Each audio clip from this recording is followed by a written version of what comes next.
ในวันที่22มังกร2026อยู่ที่แผนกกสิกรรมและสิ่งแวดล้อมแขวงได้จัดกองประชุมสรุปเวียกงานกสิกรรมและสิ่งแวดล้อมปี2025ทิศทางแผนการปี2026และคาดหมายสู่สุนฮอดปี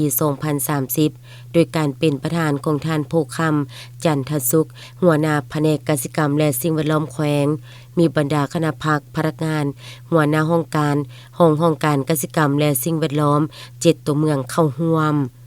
ในกองประชุมยังได้รับฟังการผ่านบทรายงานการจัดตั้งปฏิบัติในระยะ1ปี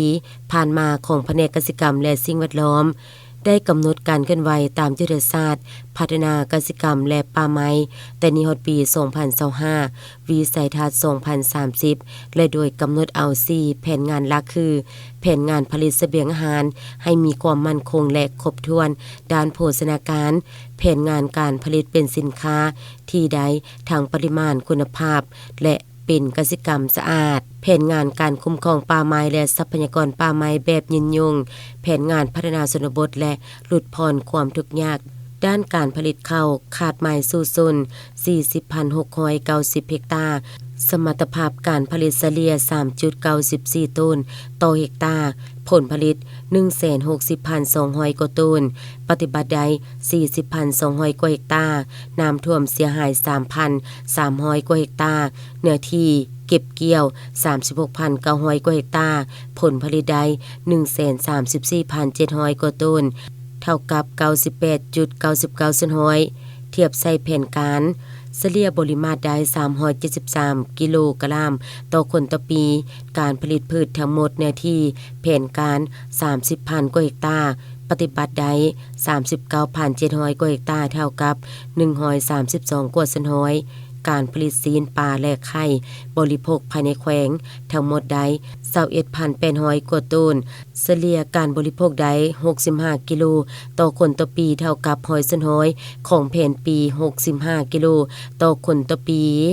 ฟาร์มเลี้ยงงัวควายขนาดน้อย57ฟาร์ม1กลุ่มเลี้ยงแบะมี7ฟาร์ม4กลุ่มฟาร์มเลี้ยงหมูมี18ฟาร์มฟาร์มเลี้ยงสัตว์ปีกไก่และเป็ดไข่มี9ฟาร์มการเลี้ยงปลาดุกพันธุ์มี32ครอบครัว1กลุ่มการผลิตมีจำนวน251น้องเลี้ยงปลานิลใส่กระสังมี6ครอบครัวมีจำนวน353กระสังทั่วแขวงมีครอบครัวพ้นทุกข์ทั้งหมด 56,900 กว่าครอบครัวกวมเอา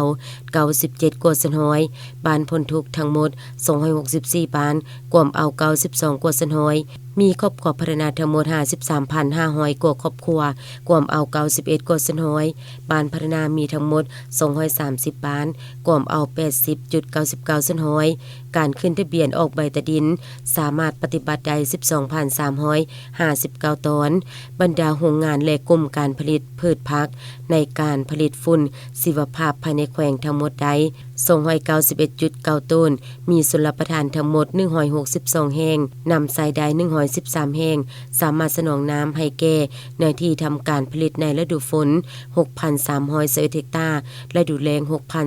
6,263 เฮกตาร์ในกองประชุมผู้เข้าร่วมยังได้พร้อมกันแลกเปลี่ยนบทเรียนและประกอบคำคิดคำเห็นใส่บทรายงานเพื่อให้สอดคล้องต่อกับการจะตั้งปฏิบัติเวียกงานให้ไปตามแนวทางนโยบายของภาครัฐวางออก